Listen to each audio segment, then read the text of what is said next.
Halo semuanya, nama saya Daniel Adijaya. Hari ini saya mau ngomongin soal pengobatan alternatif. Memang pengobatan alternatif itu apa sih? Ya, semua orang mungkin berpikir bahwa alternatif adalah sesuatu yang kita lakukan tetapi kita tidak datang ke dokter atau tidak datang ke rumah sakit. Jadi kita sebut itu adalah alternatif. Itu yang kita kenal sekarang. Sebenarnya memang apa sih? Memang dulu seperti apa?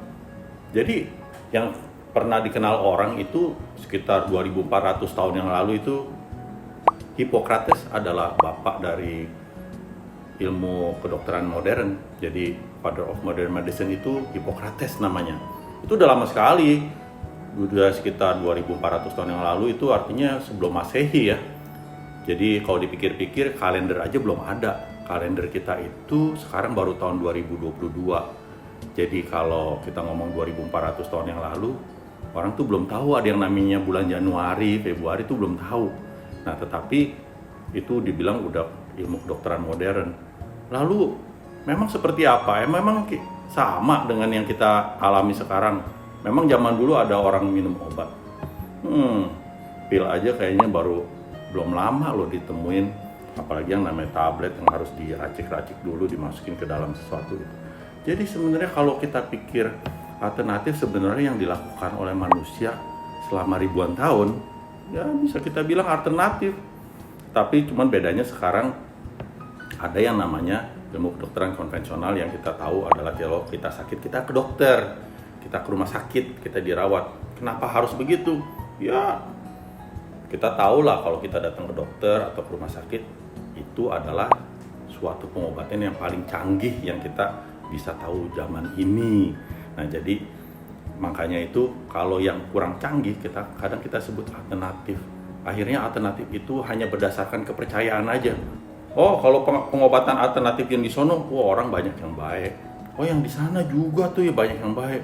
Oh, situ banyak yang nggak baik. Nah, itu jangan ke situ. Nah, jadi pengobatan alternatif itu kebanyakan akhirnya datang dari testimoni atau kepercayaan seseorang. Oh, gue percaya sama nih orang pinter nih. Kita datang ke sana, disuruh minum air putih, pulang baik. Waduh, hebat juga ya. Air putih di rumah saya dikasih minum ke orang nggak baik tuh penyakitnya. Saya jamin, karena saya bukan pengobatan alternatif yang kayak gitu-gitu. Kalau saya sendiri sebenarnya juga menemukan yang kita sebut mungkin pengobatan alternatif. Tetapi yang saya gunakan itu pakai magnet.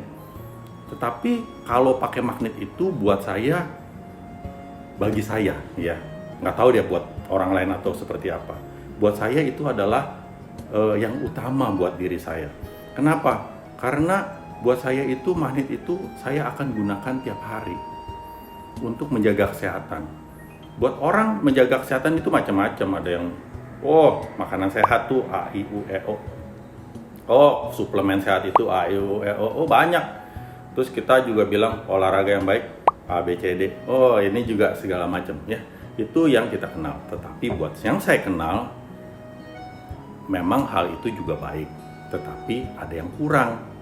Kita perlu magnet juga agar bisa hidup lebih sehat. Tujuannya apa? Kalau sakit, saya akan lakukan pakai magnet dulu. Kalau nggak bisa, mau ke dokter juga. Minum obat juga. Ya memang ada keterbatasan dalam segala sesuatu. Tetapi kita harus cerdik dan kita harus mau sendiri bahwa keterbatasan segala sesuatu itu juga kita harus tahu sampai mana. Jadi kalau misalnya sudah demam nih, kita pakai magnet, belum 24 jam udah baik, kenapa harus minum obat? Coba dipikir dong, kan udah baik, takut demam lagi. Ya kalau udah baik ngapain dipikirin? Kadang-kadang orang yang bersifat preventif berlebihan dapat menyebabkan sesuatu pengobatan itu jadi membuat sesuatu yang lebih buruk. Karena kita harus tahu ada pengobatan yang memiliki efek samping, ada yang tidak. Yang kita pasti tahu adalah kalau kita memasukkan sesuatu ke dalam mulut, pasti ada sesuatu yang dapat menyebabkan reaksi kimia di tubuh kita terjadi perubahan. Suka atau tidak. Jadi yang namanya efek samping sedikit banyak ada. Jadi kalau minum obat hati-hati, jangan sembarangan ya. tolong dibaca dulu di belakang. Ada yang namanya, efek sampingnya ini.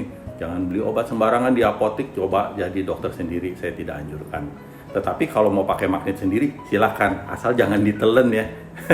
Kalau mati saya nggak tanggung jawab. Magnet itu cuma buat ditempel di badan, bukan buat diminum sehari 3 kali. Kalau itu langsung jadi pinter deh, langsung masuk surga. Bisa ketemu pencipta ya.